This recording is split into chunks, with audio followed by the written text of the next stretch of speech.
एक घंटे तक तो जो है प्रदेश अध्यक्ष यहाँ पे खड़े रहते हैं, कांग्रेस के बड़े बड़े नेता खड़े रहते हैं। दलित की बच्ची जो है इस अस्पताल में आती है और 5 घंटे तक 4-5 घंटे तक एम्बुलेंस में जो है वो तड़पती है और उसके बाद से उसको बेड मिलता है कांग्रेस के प्रदेश अध्यक्ष के आने के बाद।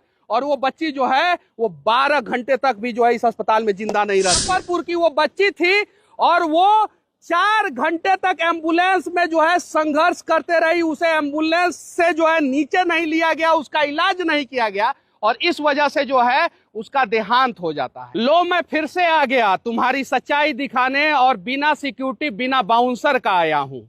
ये पीछे जो है वो बिहार का सबसे बड़ा अस्पताल पटना मेडिकल कॉलेज आप लोगों को दिखाई दे रहा होगा, जिसे कहा जाता है कि एशिया का सबसे बड़ा अस्पताल है कि दूसरा सबसे बड़ा अस्पताल है। कोई गारंटी नहीं है, कोई गार्ड नहीं है मेरे साथ, अकेले हूं यहाँ पे और खड़ा हूं इसलिए कि इसमें जो है आज फिर एक बच्ची का जो है वो मौत हो गया इस अस्पताल की लापरवाही के कारण। अगर लापरवाही नहीं होती तो शायद उस बच्ची का मौत इस अस्पताल में जो है आज नहीं होता। मुजफ्फरपुर की वो बच्ची थी और वो 4 घंटे तक एम्बुलेंस में जो है संघर्ष करते रही। उसे एम्बुलेंस से जो है नीचे नहीं लिया गया, उसका इलाज नहीं किया गया और इस वजह से जो है उसका देहांत हो जाता है। ऐसे अनेकों घटना जो है इस अस्पताल से जो है सामने आता है लेकिन कुछ नहीं होता है। मंगल पांडे जी स्वास्थ्य मंत्री हैं, बिल्डिंग का फोटो खींचते हैं और डालते हैं फेसबुक पे और 24 घंटे के बाद जो है वो फोटो डिलीट कर देते हैं। देखिए लिखा हुआ है Patna medical college and hospital और ये जो है अभी मेन गेट यही है, मेन गेट। हालांकि अभी भी जो है दूसरे रास्ते से लोग आते हैं और पीछे जो है इमरजेंसी वाला बिल्डिंग दिख रहा होगा, ओपीडी भी जो है इसी में शिफ्ट हो गया।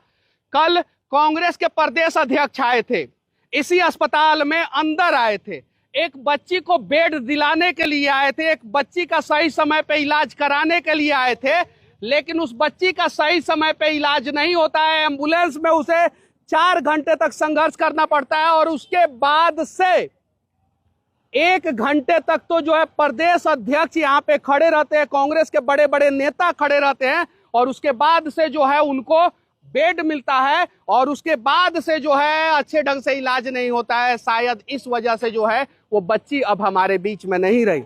निर्भया कांड आप लोगों ने सुना होगा, निर्भया कांड से बड़ा कांड जो है बिहार में हुआ है और निर्भया को तो शायद सरकार ने जो है उत्तम जगह पे जो है इलाज कराने का प्रयास किया था, बचाने का प्रयास किया था। यहाँ पे तो एक दलित बच्ची के साथ रेप होता है। वो बच्ची मुजफ्फरपुर से जो है इस अस्पताल में आती है और कहती है, गुहार लगाती है कि हे एशिया का सबसे बड़ा अस्पताल, मेरा जान बचा लो और मेरा जान बचाओगे तो मैं अपनी सच्चाई बताऊंगी। और ये अस्पताल में आती है और उसका इलाज में लापरवाही होता है और वो बच्ची मर जाती है। अंदर नहीं जा सकता हूँ, काहे नहीं जा सकता हूं? वो बिहार के सभी लोगों को पता है कि मैं अंदर गया था एक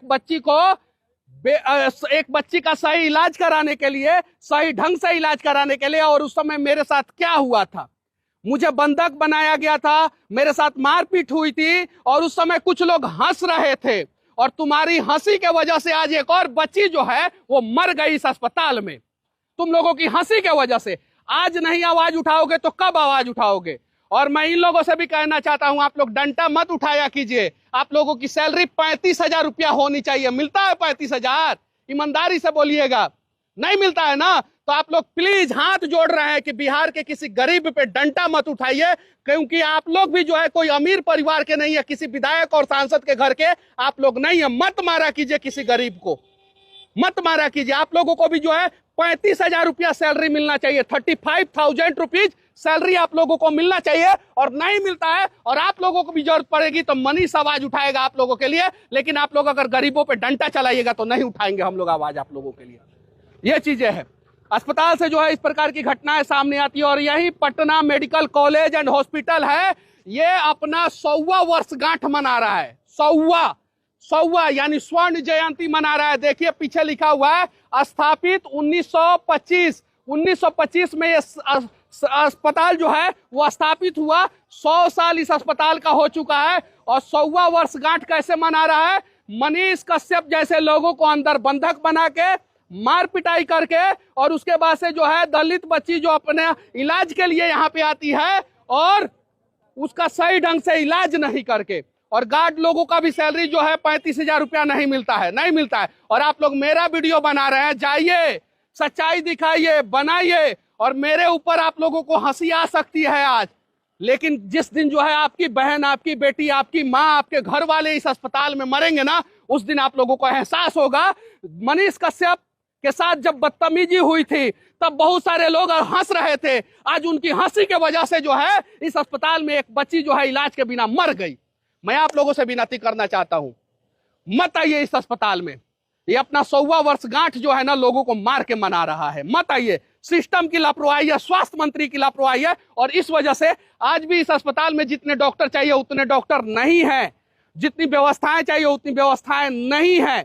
और हाँ, स्वास्थ्य मंत्री जी, अगर आप बिहार का स्वास्थ्य व्यवस्था उत्तम करना चाहते हैं तो सिर्फ 2 आदमी को सस्पेंड कीजिए, यहाँ का डिप्टी सुप्रिंटेंडेंट और यहाँ का सुप्रिंटेंडेंट। छोटा कर्मचारी को सस्पेंड मत कीजिए। मेरे साथ बदतमीजी हुई, मैं भूल गया। बस आप बिहार में जो स्वास्थ्य वैकेंसी जो है वो पूरा वैकेंसी लेके आइए, जो सीटें खाली है उस सीटों को भर दीजिए। बेतिया मेडिकल कॉलेज में जो है वो 70% सीट खाली है, और ऐसी स्थिति जो है हर जगह है, ना ड्रेसर है, ना नर्सिंग स्टाफ है, ना मतलब कि मशीन है तो डॉक्टर नहीं, डॉक्टर है तो मशीन नहीं। ये सारी सुविधाएं दे दीजिए अस्पताल में। मंगल पांडे जी, चुनाव में 5 महीना बचा हुआ है, 4-5 महीना बचा हुआ है ना, उसके पहले जो है अस्पताल में वैकेंसी लाइए, स्वास्थ्य विभाग में वैकेंसी लाइए, कम से कम 50,000 वैकेंसी आना चाहिए कम से कम, और सारा सीट भरिए। और हाँ, बिहार के उन लोगों से मैं कहना चाहता हूं, मेरे साथ जब मारपीट की घटना हुई थी इस पीएमसीएच में तो हंस रहे थे, आज भी हंस लो।